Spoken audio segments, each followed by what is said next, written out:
Mr. Speaker, sir, the House meets this Saturday to respond to a situation of great gravity. We are here because for the first time for many years, British sovereign territory has been invaded by a foreign power. After several days of rising tension in our relations with Argentina, that country's armed forces attacked the Falkland Islands yesterday and established military control of the islands. Mr. Speaker, yesterday was a day of rumour and counter-rumour. Throughout the day, we had no communication from the government of the Falklands. Indeed, the last message we received was at 21:55 hours on Thursday night, the 1st of April.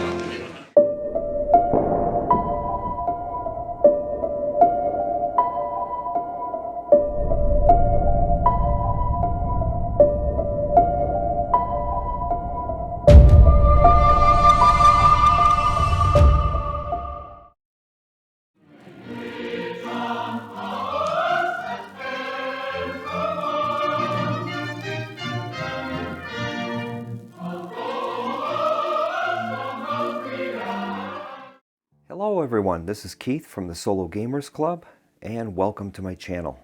Thanks for joining me. Tonight I'll be starting a teach and play series of the game Mrs. Thatcher's War, The Falklands 1982, designed by Ben Madison and produced by White Dog Games. I was around 20 at the time of the war, and I recall the conflict very well. I remember most of the news broadcasters at the time saying that the situation would likely be solved diplomatically before the task force reached the Falklands. But I was convinced of two things. Number one, I was convinced the Argentinian government did not believe that Britain's resolve was genuine. And number two, that Britain would never allow its sovereign territory to be seized by force. It was clear to me that war was definitely coming to the South Atlantic. My pregame setup began by downloading a detailed sequence of play from BGG that was originally developed by Christian V and further revised by MadScott666. The game comes with a well-crafted sequence of play, but this version is more complete as it helps new players from forgetting some critical nuances. I highly recommend that new players download a copy for their first playthroughs. I chose 5 sets of dice to use during the playthrough. The larger red and blue dice will be used by the British and the Argentinians respectively, while the smaller red, blue, and white dice will be used to track DRMs that are applied during combat. The red and blue smaller dice will represent positive DRMs for the respective nations, while the white would track negative DRMs. Setup begins by placing the strategic map and the East Falklands map along with the charts and table sheet under the plexi. I like using plexi as it keeps the sheets from moving around and provides a perfectly flat surface for the counters. Most times I use plexi even if the game is a mounted map. I located the 10 Argentinian ground units, which include 6 with flags, 3 patrols, and 1 minefield. The 3 Blue Star units, representing the 5th Marines and the 4th and 7th Infantry Regiments, are placed face up in the Port Stanley box.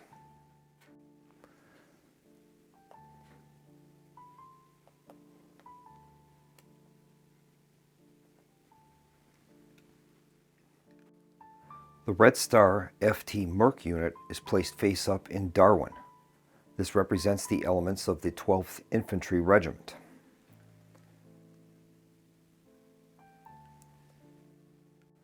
The remaining 6 White Star units are randomized and placed face down, one on each of the locations designated with the Argentinian national flag.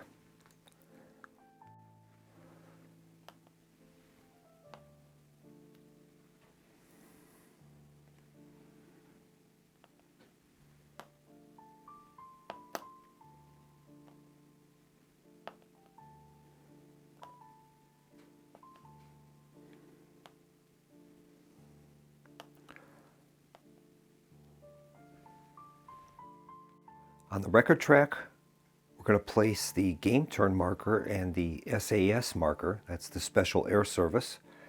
That'll go on box 1.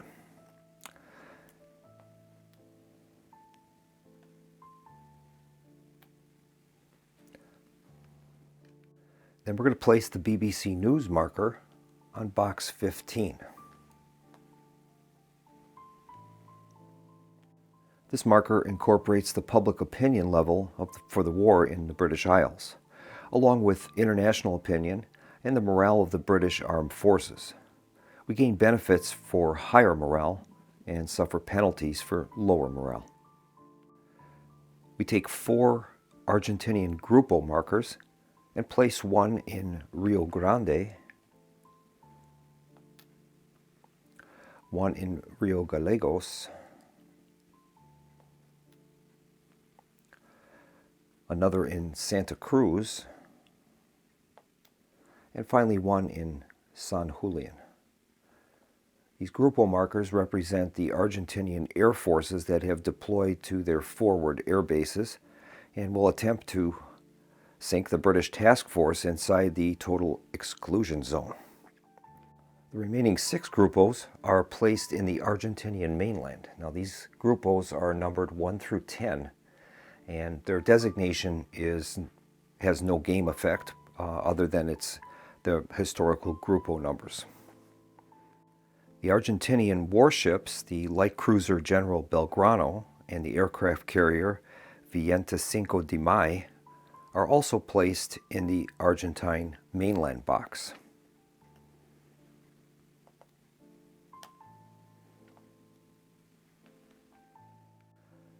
The General Belgrano was actually a Phoenix-class light cruiser that was constructed by the U.S. Navy during World War II, while the 25 de Mayo was ironically a World War II British-made Colossus-class aircraft carrier.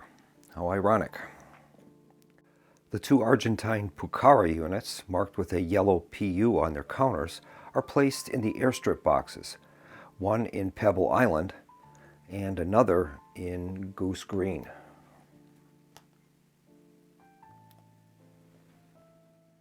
Although the Pucara units are actually air units, they function essentially as ground units, blocking British ground movement for game purposes. Units which are not yet available for play are placed in the Units Not in Play box on the charts and tables display. These include 3 heli units, the KLF marker, the Pope, Chilean radar unit, diplomacy marker, stuffed naval unit, the Iwo Jima ship, Gurkhas, the Welsh and Scots Guards ground units, plus the target air sector marker. Then we place all remaining British ground units in the Ascension Island box. And that's going to consist of 2 and 3 para, the Royal Artillery unit, Blues and Royals, and 40 Commando, 42 Commando, and 45 Commando. Then on the strategic map, we're also going to place the Argentine ground support marker and the British ground support marker on the ground support tracks on the 0 space. Those will be used during the air combat step. Then we're going to place a total of 6 HH Harrier units into the total exclusion zone. There'll be 5 standard Harriers and then 1 ace pilot named Morgan. The HH stands for Harrier Hermes. Those will be flying off the Hermes. Then we place 4 HI Harrier units. That'll be 3 standard HIs with the Ward ace pilot. Those will be flying off the aircraft carrier Invincible. The remaining 7 Harrier units are placed in Ascension Island, and they might come into play at a later time. Then we place all British naval units, which consist of the HMS Hermes, HMS Invincible, and 2 escorts. Those will be placed in the total exclusion zone.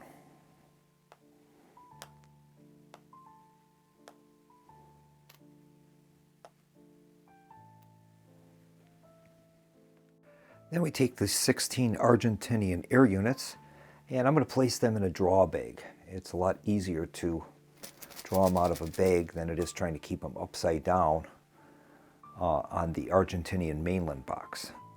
All the units, all the air units that are in the draw bag are considered to always be in the Argentine mainland box. Now we're going to roll a die and we'll determine how many Exocet missiles that the Argentinians are going to start with.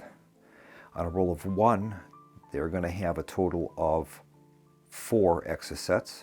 On a roll of 2, it's going to be 6 Exocets. And then on any other result, they will have a total of 5. The roll is a 4, so that's going to award Argentina a total of 5 Exocets, and we'll mark it accordingly. And then we're going to place our weather marker near the weather table. During turns 1 through 7, we're going to be rolling with that column. Turns 8 to 15 will be the middle column, and then during turns 16 to 19, it'll be the far column. Now you'll notice that weather gets progressively worse as the game goes on, and you're going to find out that one of the biggest obstacles to Britain winning the game is weather, which we have no control over. So we're going to place that weather marker in that weather table area, and that will be used during play. The game is now set and we're ready to play.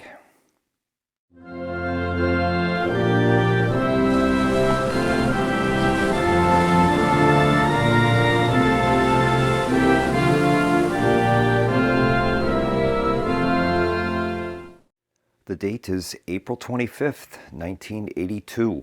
Our task force is rapidly approaching the total exclusion zone.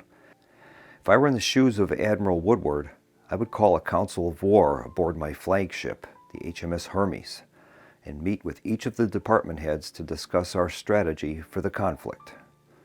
I would begin with the commander of the ground forces, Major General Jeremy Moore. The success of this mission is going to rest upon our ability to control the hills directly outside of Port Stanley. And we need to do that no later than the 3rd week of June. There are 3 routes that we're going to have to travel by: a northern route, central route, and a southern route. The northern route contains a total of 3 settlements, 1 port, and 3 mountain camps. The central route is free of ports or settlements, but it contains a total of 5 mountain camps. As this is the most mountainous of the 3 approaches, I would assign the Royal Artillery to this advance, as its ordnance will operate most effectively against targets defending in mountain terrain. The southern route contains a total of 4 settlements, 4 ports, and 4 mountain camps. In addition, a section of Pucara ground attack aircraft is known to be based at Goose Green, along with the FT Merck formation, which is elements of the 12th Infantry Regiment, and they're defending at Darwin. Strategically, there are several elements that will hinder our efforts. Number 1, failure to gain air superiority over critical air sectors across the East Falklands, specifically air sectors across our advance and over Port Stanley, allowing Argentine ground units to advance west. Number 2, supply disruptions due to Argentine naval assets. Number 3, failure to destroy the 2 sections of FMA IA-58 Pucara ground attack and counterinsurgency aircraft located at Pebble Island and Goose Green. Number 4, the effects of the degrading weather in the South Atlantic. And number 5, loss of our Wessex and Chinook transport helicopters aboard the SS Atlantic conveyor. These threats can be minimized in these 5 steps. Number 1, use attrition to grind the already fragile Argentinian Air Force into submission. Number 2, allocate SSN subsurface assets to pursue and destroy the light cruiser General Belgrano and the aircraft carrier 25th of May. Number 3, use SAS assets to eliminate the Pucara threats. Number 4, undertake Operation Sutton as soon as possible. And number 5, reduce the Argentine exocet supply by ordering the SAS to undertake Operation Mikado. Next thing I would do would be to issue a standing order that under no circumstances will either of the aircraft carriers be allowed to operate without reinforced escort vessels, at least prior to the start of Operation Sutton. Admiral Woodward was very clever in that he realized that the loss of either aircraft carrier would essentially destroy the operation. They would never be able to operate with a single carrier. So what he devised is to use a series of pickets in concentric rings around the core of the task force, and if an exocet was to get through, it would take out one of the escort vessels rather than the prime targets, which would be the Hermes and the Invincible. And finally, I would speak with Lieutenant Colonel Rose, the commander of the SAS formation, and relate to him the importance of destroying the Pucara aircraft on Pebble Island. The aircraft on Pebble Island can only be destroyed with an SAS raid. It's actually located on the West Falklands, an island off the shore there, and there really is no other way to take those planes out. They historically thought about an airstrike, but they couldn't be sure to get everything.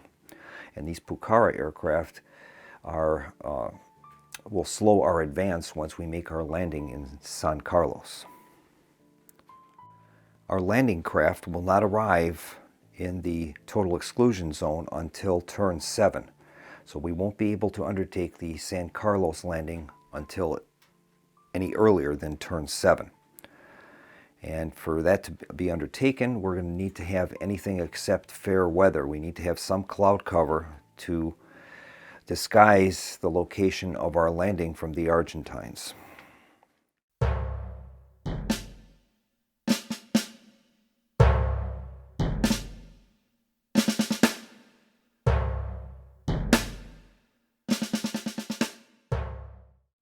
And we're ready to begin turn 1. On this first turn, I'm going to go through the sequence of play in a detailed fashion so that you can learn how to play the game. And then after we go through this once, I'll step it up a little quicker and we'll get into more of the action. Phase A is a new turn. Appreciate the situation. We begin by determining the weather.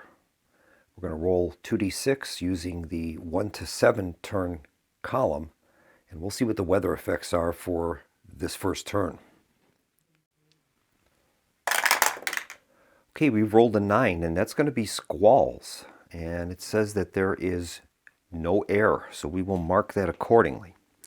Now, when it says no air, that refers to air operations on the East Falkland map, not on the strategic map.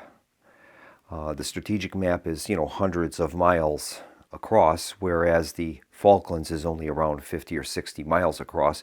So the weather conditions only apply to the East Falkland map. But in this case, we have squalls, and that means that there'll be no air operations on the Falklands map. Next is our SAS raid. We have an SAS counter on turn 1 that we're able to use, and the Special Air Service is an elite force within the British military. Their history goes back quite a ways, and if you would like to read more about the SAS, they were very active in World War II in the Western Desert during the African campaign and quite a bit in the Italian campaign as well. In fact, one of my favorite actors, Christopher Lee, was a member of the SAS during World War II, and his exploits were very interesting. Now, we have several missions that the SAS can be sent on.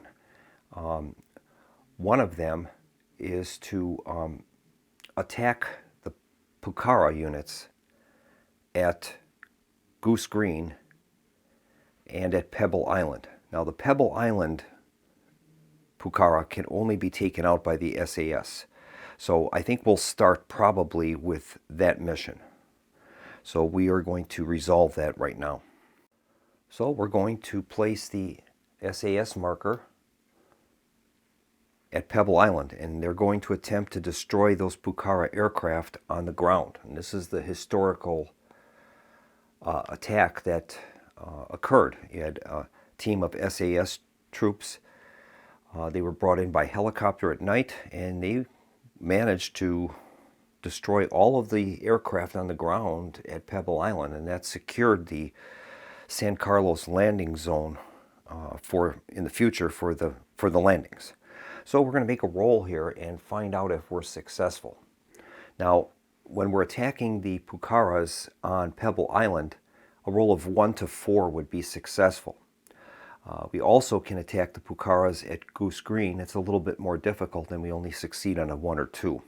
So we'll see if we're able to take those Pucaras out. Here is the roll. We rolled a 3, so we are successful. The Pucara is placed in the discard pile, and now we have to roll to see how many turns this operation took and when the next time the SAS marker is available for operations. We're going to roll a d6, and it'll be placed on the turn track that many turns in advance from the current turn. We want a low number. And we rolled a 5, unfortunately. So that means that the SAS counter will be placed on the turn track on turn 6. So we place the SAS marker on turn 6, and then when the turn track advances to turn 6, that SAS will be available for other types of missions. And there's a good grouping of different missions that they can attempt, and we'll see how the tactical situation presents itself at that time. Our next step would be to unload helicopters from the ships taken up from trade. That won't happen until after the San Carlos landing, so that would happen at some point after turn 7. The next step would be to conduct a diplomatic feint, and that's something we are going to do. A diplomatic feint represents the British government attempting to use diplomatic means to bring the conflict to an end. Now, we're really not in earnest with this, but we're making the efforts, and it's going to raise our BBC News marker by 3 every time we use this.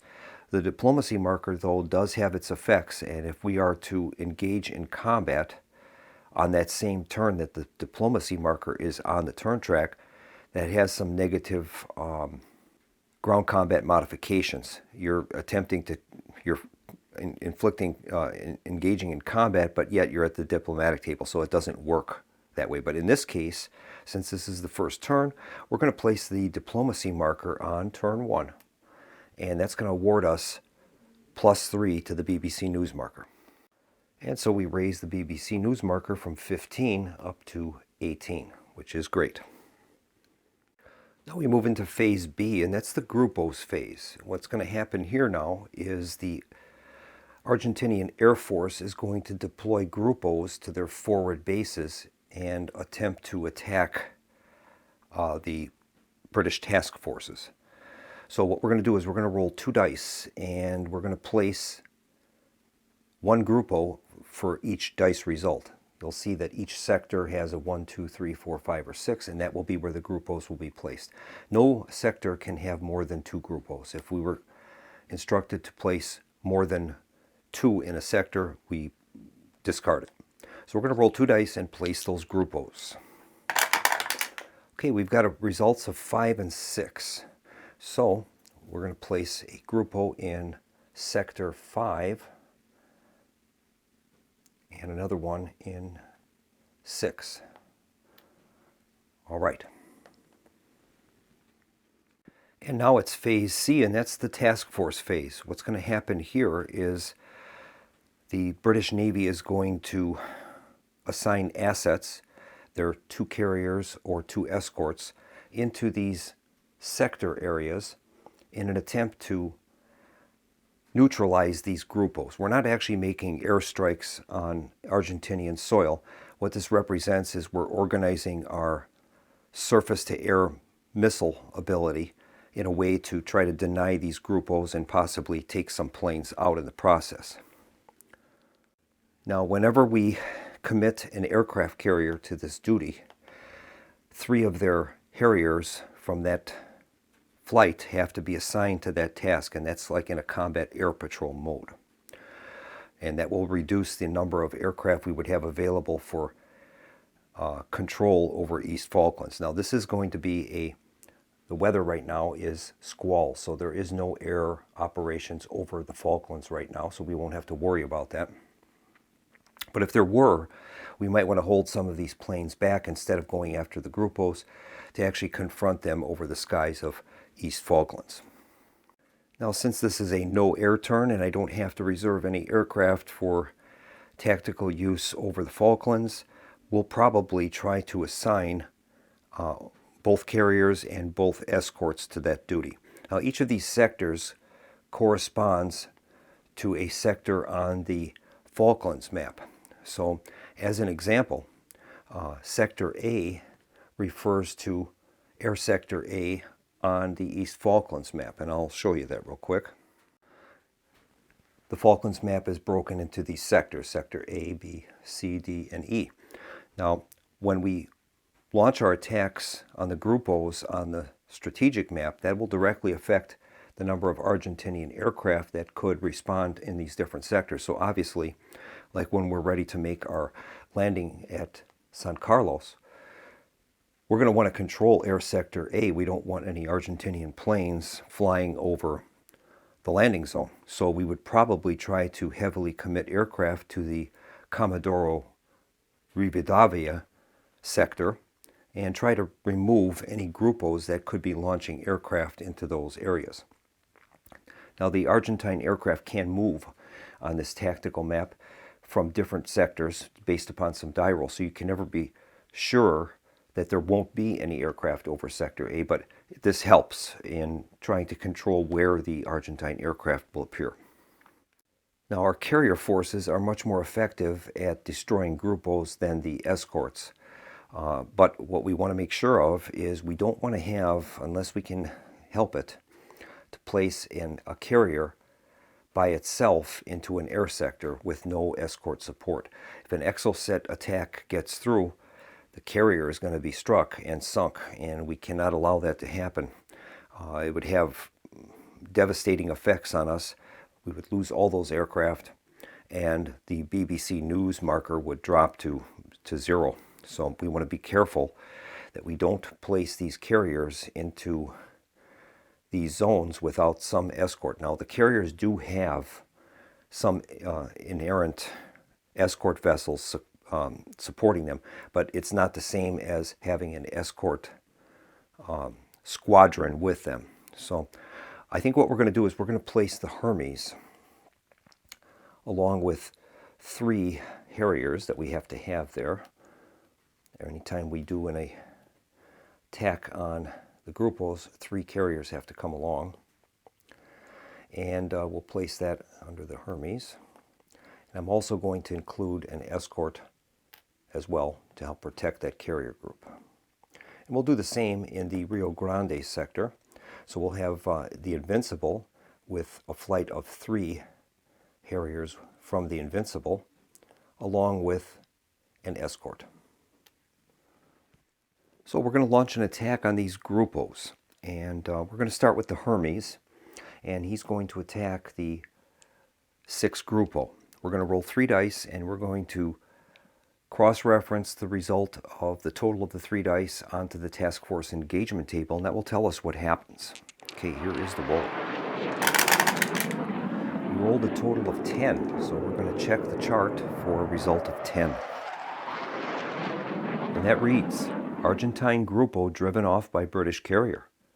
If a carrier is firing, place the grupo in mainland, and if possible, move 1 random Argentine plane from mainland to repair pool. It has no effect on the BBC, and we would place that British ship into the trawler box. Now, the trawler box is represented of a kind of a holding area where the surface vessels would go to get out of range of the land-based aircraft that are on the Argentine coast. And it's a safe area for them to refuel with oilers and etc. So that's what we're going to do. So the Grupo 6 is going to be placed into the Argentine mainland. Won't be able to deploy any aircraft to the tactical board. And we're also going to draw an aircraft from the Cup, and that is going to be placed into the Argentine repair pool. And we end up drawing an A4 Skyhawk. The number in the upper right-hand corner represents its combat strength. Some of them have roundels, which gives them more ability to shift between air sectors. And at the bottom is its designation, in this case the A4 Skyhawk. So we're going to place that into the Argentine repair pool. So we place that A4 into the Argentine repair pool, and this is important for us. If we're able to get 4 or more aircraft into that repair pool, we have a chance on permanently or semi-permanently moving 1 or more of those to the discard pile. And those aircraft would be out of the conflict for the rest of the game. This represents the attrition on the Argentine Air Force with lack of spare parts and just wear and tear on the aircraft. So it's our mission to always try, if possible, to get 4 or more aircraft into that repair pool. And now we're going to move the Hermes to the trawler box, and that's going to represent it being moved out of range of the Argentine aircraft. Now the 3 Harriers will remain in that sector as they're committed to combat air patrol. All right, next up is our escorts are going to fire on Grupo 4. Same procedure, except the chart is a little less forgiving with the escorts. They don't do quite as well as the carrier forces. So here's the roll. And we rolled a total of 14.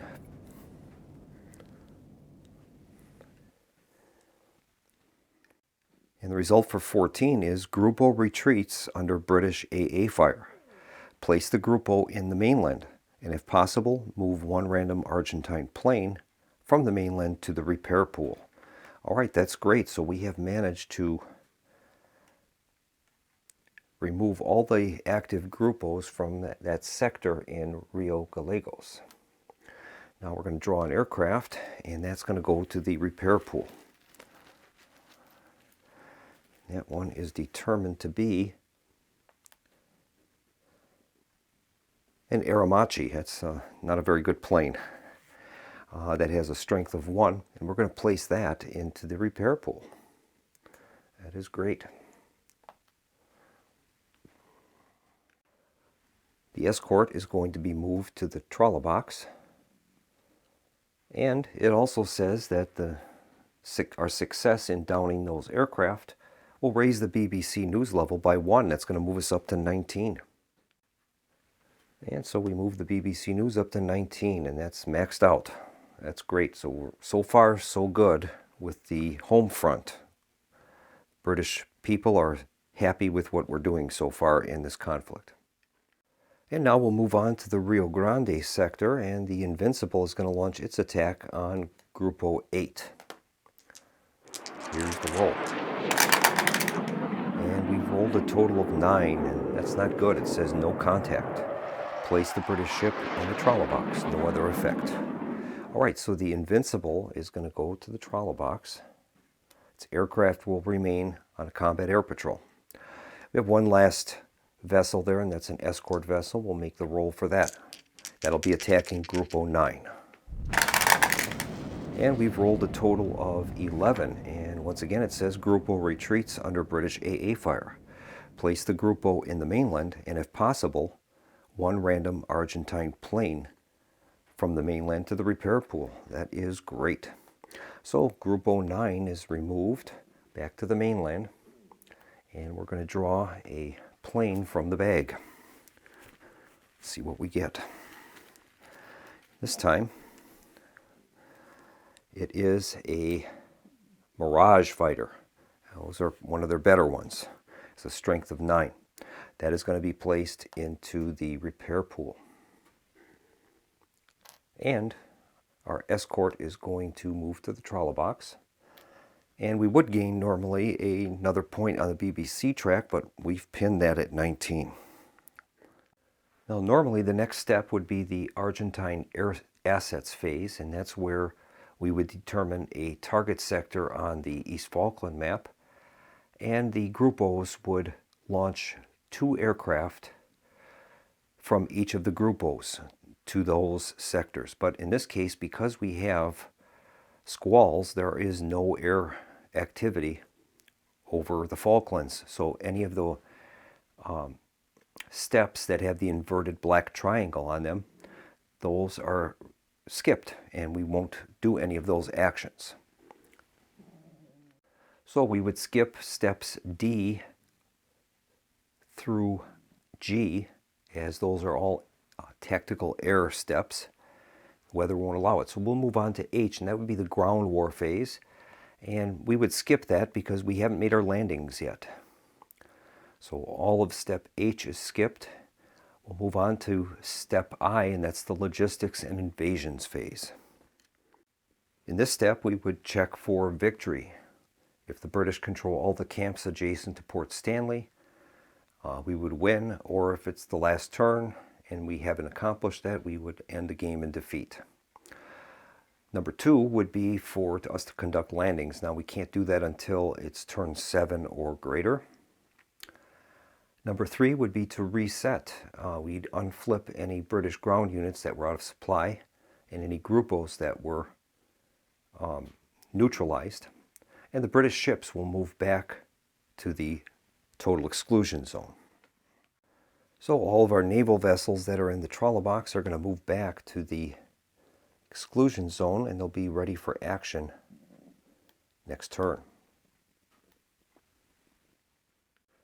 Step 4 is the Admiral Anaya step, and he is going to determine whether he's going to deploy any of his surface assets to the air sectors around the Falklands. What we're going to do is we're going to roll 2 dice, and we're going to place one of the surface vessels in the zone of each result. Now if we roll doubles, the ships will remain in port. Okay, here is the roll. Okay, they've rolled doubles. That's double 4s. So Admiral Anaya has not deployed any of his surface assets at this time. That's good and bad for us. It's good in the effect that if we had made landings, those surface assets would affect our supply. It's bad in the effect that we don't have the ability to target those ships and destroy them. And the next step is the Argentine parts shortage.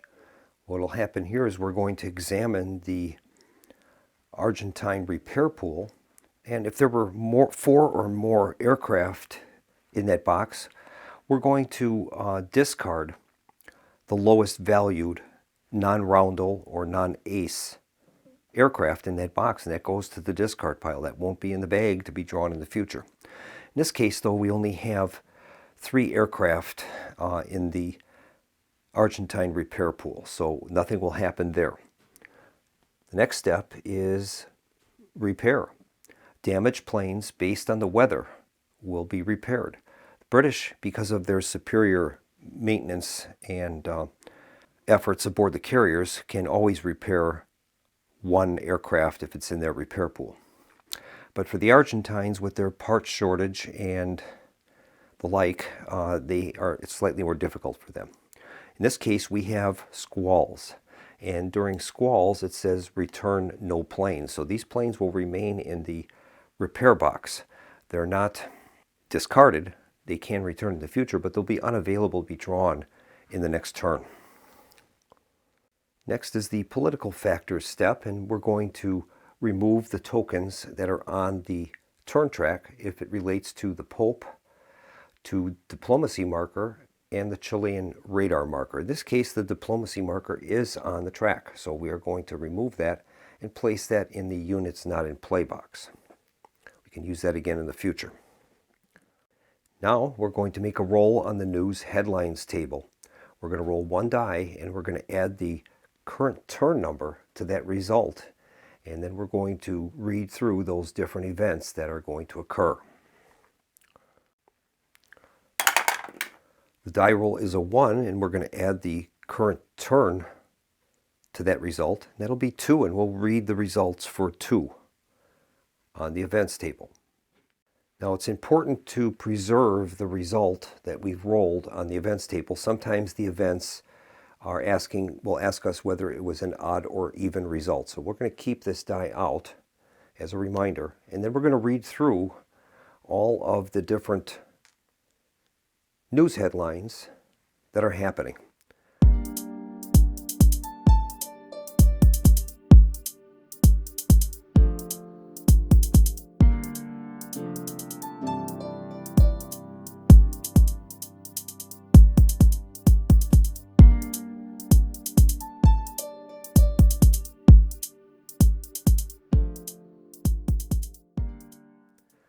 We'll check number 2 result, and it says, U.S. sends mixed signals.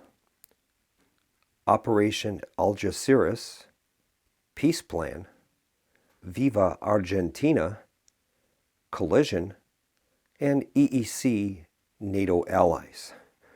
All right, we're going to go through each of those separately, and all of those results are in the rule book.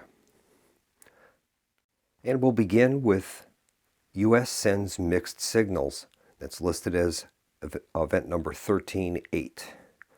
And that says, factionalism between the pro-British Secretary of State, Alexander Haig, and the pro-Argentine UN Ambassador, Jeane Kirkpatrick, infuriates British Foreign Office mandarins and baffles world opinion.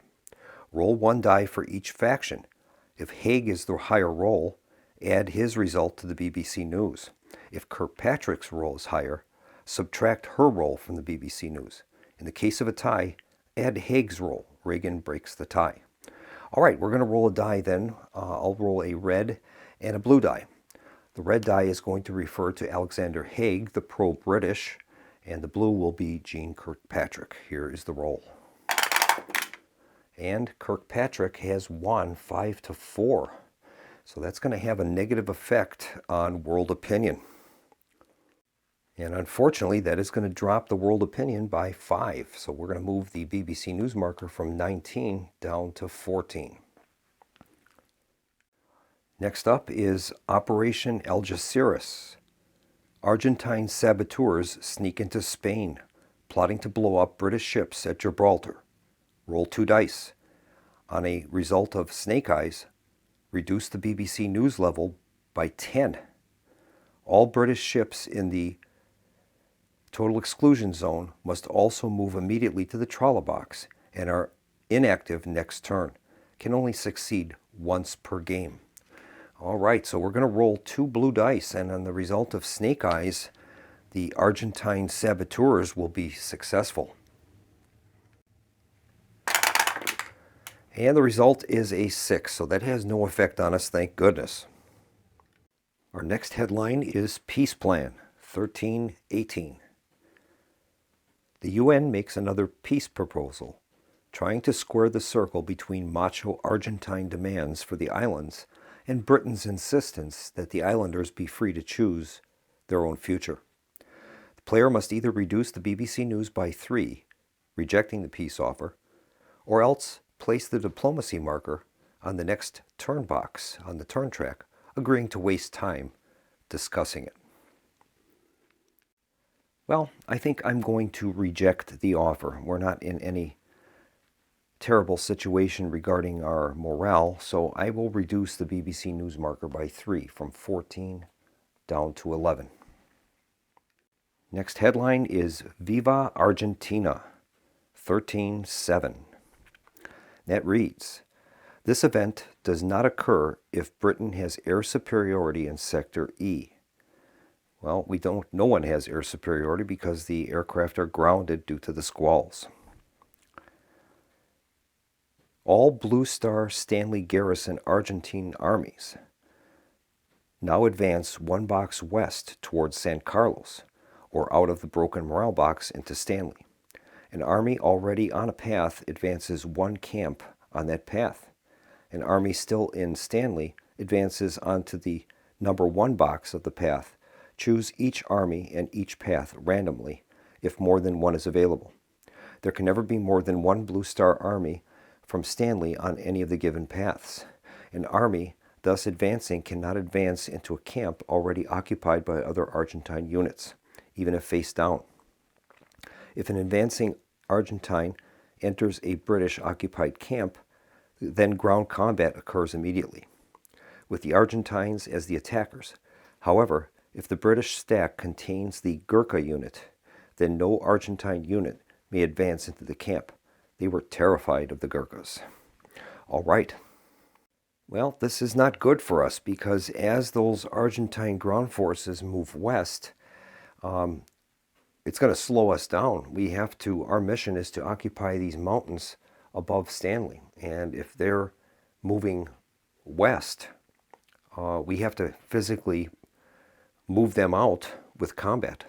So what we're going to do is we're going to roll a D6 and we'll assign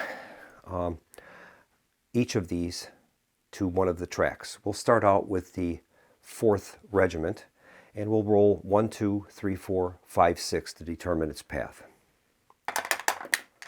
Roll is a 4, so we'll place that in Tumbledown.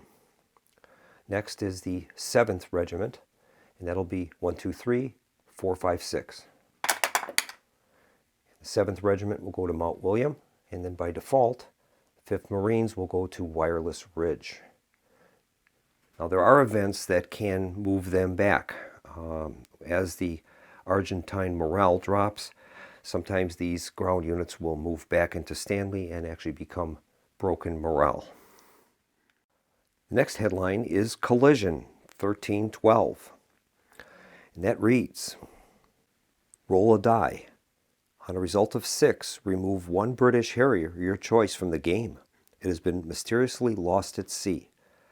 On any other roll, move the Harrier to the repair pool instead. It can't be used next turn. All right, so we're going to roll a die, and hopefully we don't roll a 6. And we've rolled a 1. So we're going to take one of our Harrier units and place that in the British repair box, and I'll take one off of the Hermes.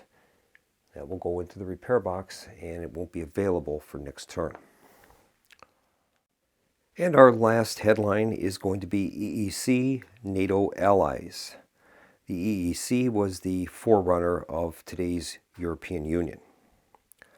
And that is number 13-4, and it says Britain's partners were deeply divided over the Falklands War.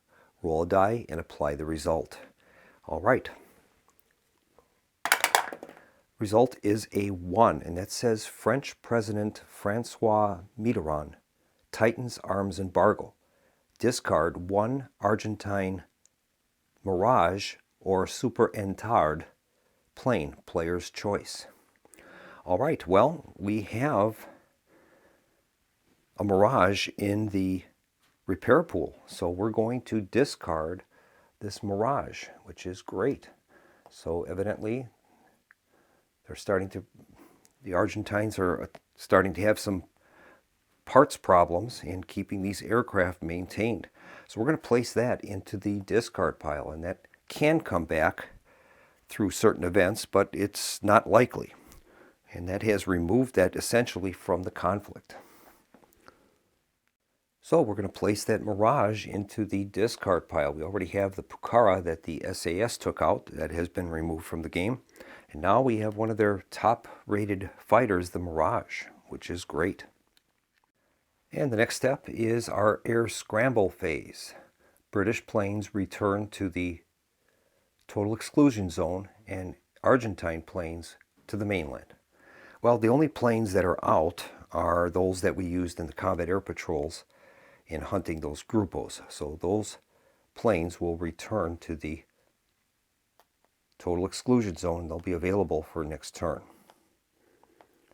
All right. And that brings us to the end of turn phase. We're going to advance the game turn marker and start the next turn. and we would return to step A. So we're going to advance the game turn marker to turn 2, and that's the 1st through the 3rd of May. And historically, that's when the conflict became hot, and we had British strikes on the air base in Stanley and Argentine forces mobilizing. And I think we'll bring this episode to a close. We're going to return with our next episode, beginning with game turn 2, and hopefully we'll be able to show some of the air combat steps that occur over the Falklands. This turn was somewhat stymied because of the squalls that we had in the South Atlantic. And we'll see what happens next turn. So, thanks for joining me. I hope you're enjoying this playthrough of Mrs. Thatcher's War, the Falklands, 1982. So I hope to see you again in the next episode. And in the meantime, have a nice day.